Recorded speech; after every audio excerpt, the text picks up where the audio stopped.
Well, thank you very much for being here today. My talk today focuses on the role of visual attributes of letters in the ongoing study of the earliest alphabetic inscriptions. And when I drafted my abstract, I felt confident I could answer my research question. But as so often happens when studying the ancient world, my research only led to more questions rather than a very neat conclusion that I could wrap up with a bow. So today I'd like to share the problem I'm trying to solve, some avenues I've considered, and then hopefully learn from you all some new ways of approaching the problem. But first, an introduction to the early alphabetic inscriptions and the history of their study. So the earliest alphabetic inscriptions come from four Egyptian sites, Serabit al-Khatam, Lahun, Rife, and Wadi al-Hol, which you can see on the map here on the slide. The majority of these inscriptions come from the Egyptian turquoise mining facility and Hathor temple at Serabit al-Khatam in the Sinai Peninsula. And the first 10 of these inscriptions were discovered by the Egyptologist W.M. Flinders Petrie during the 1904-1905 excavation there. And you can see him there looking very intense on the left hand of the slide. Subsequent expeditions to the site have yielded a further 36 inscriptions, the most recent of which was published only 2 years ago. So over 100 years, 120 years, the site has continued to yield early alphabetic inscriptions. So it's really probably the most important source for them. Now, a little bit about the site itself. In the foreground of this photo, you can see the courtyard of the Hathor Temple at Serabit al-Khatam with the monumental Egyptian stela raised by expedition leaders and left there in the courtyard. And in the background, in the hills there, you can see some of the turquoise mines. And you may be wondering, why would there be a temple to Hathor all the way out in the Sinai desert? And the reason for this is pretty simple. Hathor is the patron goddess of the mining expeditions, and members of these expeditions, ranging from expedition leaders all the way down to common miners, prayed to her for successful expeditions. And she was known as the Lady of Turquoise in many of the Egyptian inscriptions discovered at the site, particularly those found in the courtyard of the Hathor Temple. Now, the alphabetic inscriptions that Petrie and others have discovered are a bit more modest, as you can see on the slide. So they're smaller, a little bit rougher looking. But from these, we can see that they use a limited number of signs, about 28, which suggests that they're written in an alphabet as opposed to a syllabary or a logosylographic writing system. And a couple things to notice about the visual forms of the inscriptions themselves, not just the letters. You can see here on Sinai 349 that it is hewn in the outline of sort of a stela shape. So the alphabetic inscriptions seem to be imitating some of the physical features of the Egyptian inscriptions. So whereas the Egyptian inscriptions are these three-dimensional stelae, many of the alphabetic inscriptions, including Sinai 349 here on the slide, are carved within the outline of a stela shape. So we can see that there is kind of this dialogue between the Egyptian inscriptions and the culture of creating these stelae and the alphabetic inscriptions at the site. So next we'll look at how scholars have been able to read portions of these inscriptions. So in 1916, the Egyptologist Alan Gardner showed that the script of the Proto-Sinaitic inscriptions operated according to the acrophonic principle. Under this principle, letters take the form of pictographs, which often are borrowed from either the hieroglyphic or hieratic scripts. The name of each letter names or describes the pictograph, and the sound value of the letter reflects the first sound in its name. So you can see this relationship here on the left of the slide. So the I pictograph, for example, has the value Ain because the first sound in its name, Ainu, is an Ain. And if the name Ainu sounds familiar, that's because it is the ancestor of Hebrew and Ge'ez, Ain, the letter name there. And by working backwards from the letter names attested in later alphabetic traditions like Hebrew, Greek, and Ge'ez, Gardner and other scholars succeeded in reverse engineering the sound values for most of the letters in the Proto-Sinaitic inscriptions. And because most of the letter names preserved in later alphabetic traditions are Semitic, come from Semitic languages, it seems likely that the inventors of the alphabet spoke a Semitic language too, that they gave Semitic language names to their new invention, and that these names were then inherited by later traditions, which is why we have agreements in letter names between such far-flung traditions as Hebrew, Greek, Ge'ez, Arabic, and so on. And as you'll can probably realize, the visual interpretation of letters proved decisive in the decipherment of the early alphabetic inscriptions. Being able to recognize the real world object that the letters were supposed to represent then allowed Gardner and others to correlate it with letter names found in later traditions that named that object. And from there, they could assign sound values to them. But Gardner and others did not articulate a methodology for identifying the reference of pictographs beyond simple visual intuition. Basically, this looks like an eye, therefore it is an eye.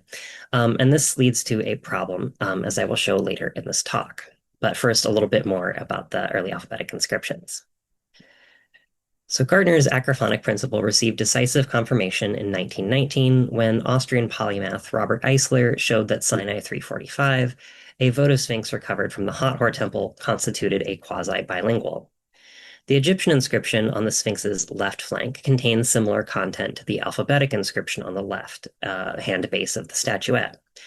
The Egyptian reads, Mary Hutheru Nebet Fakat, beloved of Hathor, Lady of Turquoise, while the alphabetic text states, Mahab Ba'alat, beloved of the lady.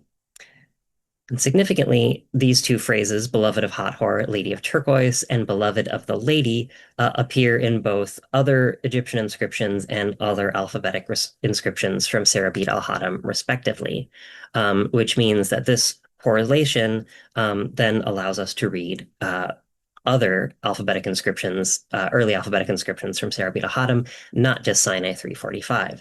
And it also illustrates what I mentioned earlier, that the Egyptian inscriptions and the alphabetic inscriptions are in dialogue with each other. They share a similar formula. And this is a helpful check on readings of the alphabetic inscriptions.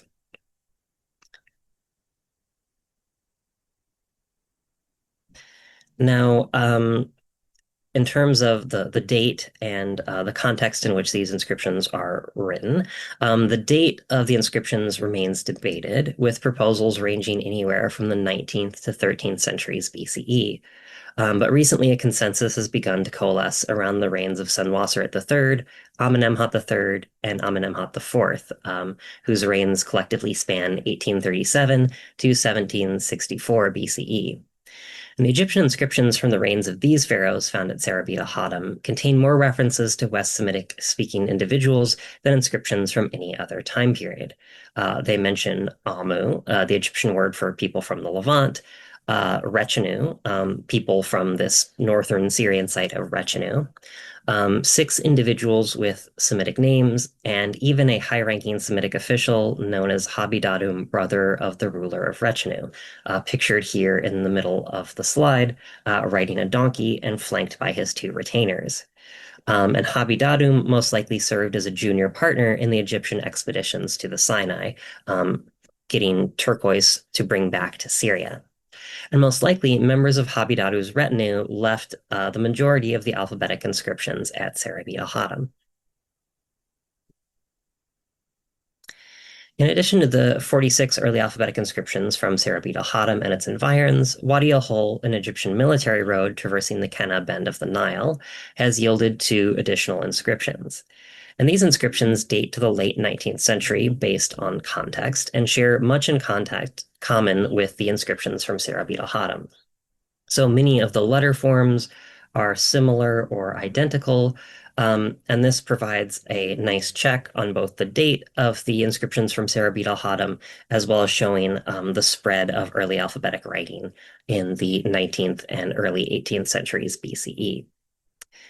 So now we'll turn to the visual properties of the early alphabetic inscriptions.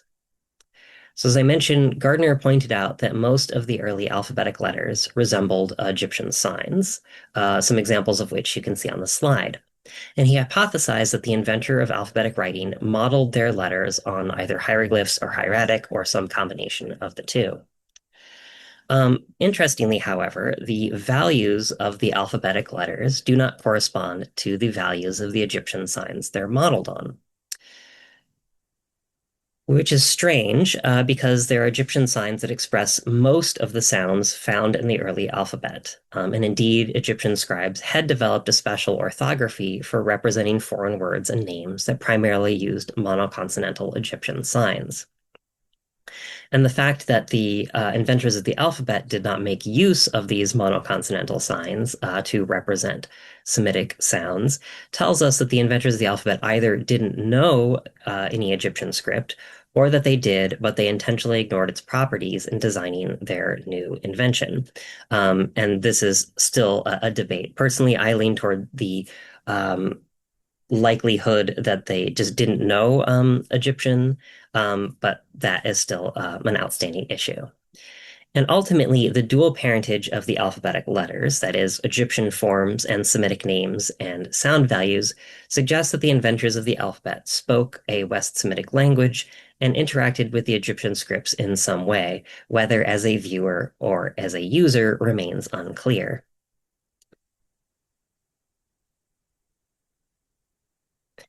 So now we'll turn to look at the visual properties of the script. So as I mentioned, Gardner and others used the visual appearance of letters to assign values to them using the acrophonic principle. And such a procedure works well when letters are highly representational, as in the case of the four letters shown in the slide. So time for a little bit of audience participation. What do you think these four letters represent? I'll give you a couple seconds to come up with your answer before revealing what they represent.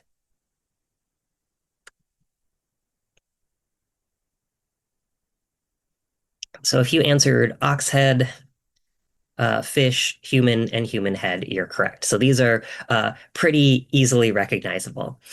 But what happens when letters are less representational, as in the case of the four on the slide? What did these letters represent, and how can we be sure? Again, I'll give you a couple seconds to come up with an answer. These may be a little bit trickier.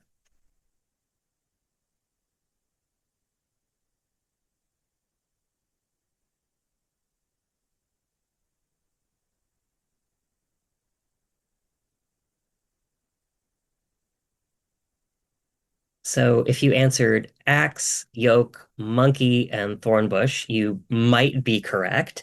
The identification of these letters remains debated. And for each of these identifications, there are alternative proposals. For example, the second letter from the left, the one that's identified as a yoke potentially, has also been identified as a pair of upraised hands, similar to the Egyptian Ka symbol. And if you were able to identify these particular values, you're either deeply steeped in the study of alphabetic inscriptions, in which case I'm sorry, or you're psychic.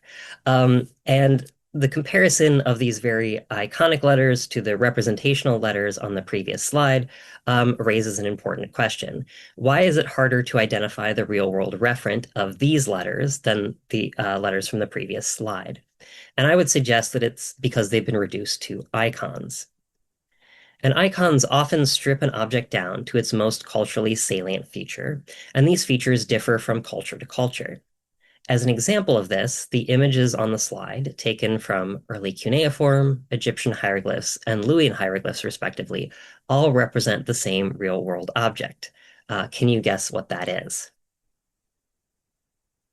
I'll give you a few seconds to come up with an answer. So these all represent the sun. And as you can see, each icon represents different features of the sun. So the early cuneiform sign probably represents the sun rising between two peaks of mountains. The Egyptian hieroglyph is probably the sun disk. The Luwian hieroglyph, I'm frankly unsure of what exactly this is supposed to represent. I mean, these may be solar flares or kind of sunspots that you see. Yeah, I'm not really sure there. Um, but what this shows is that it can be very difficult when something has been reduced to such um, has when a real world object has been reduced to an icon to be able to identify what it represents. And to give you an example of just how difficult this can be and just how quickly icons can lose their meaning, we'll look at a modern example. So what does the save icon represent? If you answered a 3.5-inch floppy disk with a whopping 1.44 megabytes of storage, congratulations, you are most likely older than 30. Um, and as this example shows, the knowledge of what an icon represents can disappear quickly, even within a single generation, as technology and the cultural world around us shifts. And if there are people alive today who don't know what the save icon represents, which would be most of my students here at the University of Chicago, what hope do we have of identifying the real world referent of these more iconic early alphabetic letters and therefore assigning a value to them? So by way of conclusion, I'd like to look at some of the ways that scholars have attempted to address this problem. So the first scholar we'll look at is Gordon Hamilton, who, in his monumental paleographic study of the early alphabetic inscriptions, suggested that the inventors of the alphabet could read and write hieroglyphic and/or hieratic scripts, or perhaps a mix of the two in the form of lapidary hieratic. And because of this, they knew what signs they borrowed were intended to represent, and we can simply infer the real-world referent of a given letter from its Egyptian antecedent. So Egyptian hieroglyphs are often much more detailed, and we have a better grasp of what they represent. And so if we can link an early alphabetic letter to its Egyptian antecedent, we can then know what the alphabetic letter represents. But this leads to a couple of broader questions. First, did Egyptian scribes actually know what all the signs they used represent? And two, um, did the inventors of the alphabet actually know what the signs they were borrowing represented all of the time? And I think the answer to both these questions is no. So it seems unlikely that Egyptian scribes knew what all of their signs represented because the majority of Egyptian scribes started their training in hieratic, a much less pictographic script, as the comparison of the initial heading of Papyrus Ebers with its hieroglyphic transcription shows. So you can see here things like the very detailed owl in hieroglyphs become this sort of three-shaped sign here. If we didn't know that these were equivalent, I'm not sure we could guess that this was an owl. Same thing with this ankh-shaped sign. Corresponds to the head in the hieroglyphs, and so on. And only a few Egyptian scribes went on to learn hieroglyphs, those who were destined to carve hieroglyphs for monumental inscriptions. So the majority of Egyptian scribes would not have actually worked with hieroglyphs all that much, at least producing them. Um, and then turning to whether the inventors of the alphabet, the users of the alphabet, could sort of identify what Egyptian hieroglyphs were meant to represent. As I mentioned earlier, it's still unclear whether the alphabet's inventors knew any Egyptian scripts at all. They may have just viewed these and been in kind of a similar position to us, looking at early alphabetic inscriptions where they're, you know, looking at fairly abstract shapes. For example, this little half circle sign in the Egyptian, we know now that this represents a loaf of bread, but could someone viewing this without any context realize that this represented a loaf of bread? So for that reason, I don't think we can ground our identification of the early alphabetic letters, particularly the more iconic ones, in potential Egyptian antecedents. Now, turning next to the Egyptologist Orly Goldwasser, who makes a slightly different argument. She argues that we should look to the cultural world of the alphabet's most likely inventors, that is, Semitic speakers from the Levant living in or traveling to Egypt, for the ultimate origin of the alphabetic letters. And as a point of departure, she looks at the form of the letter Beit, or B, found in Sinai 359, which you can see here on the left of the slide, with its vestibule-like entrance. Now, this particular shape for a house pictograph doesn't really have any parallels in Egyptian scripts. All of the various house pictographs just don't have that kind of entrance hall at the beginning. And Hamilton suggested that this letter was modeled on Egyptian soul houses. These are offering tables that took the shape of houses. You can see one on the right of the slide. So he suggests that while this does correspond sort of in concept to an Egyptian letter in representing a dwelling or a house, it takes its form from a real world object. And Goldwasser builds on this suggestion to argue that the alphabet's inventors picked out a culturally salient subset of Egyptian signs to create their new writing systems. New writing system. So, in theory, we should be able to identify some of the more iconic early alphabetic letters by gaining a better understanding of the inventor's world and its visual culture, right? Well, not exactly. It's a bit complicated. Depictions of Levantine individuals are rare in the Middle Bronze Age, and most are mediated by Egyptian artistic sensibilities, such as this wall painting from the tomb of Khnum-Hotep II at Beni Hassan. So while such depictions may help us situate representational letters in their cultural context, things like the compound bow, which is used as a letter, the throw stick, which is used as a letter, the spear, arguably used as a letter, things like that. It's unclear whether they can help us identify iconic letters. It's unclear whether, in the cultural translation process of the visual world of these Levantine individuals to these Egyptian representations of them, whether we can, yeah, translate between those and figure out what iconic letters would represent. So this leaves me with one outstanding question.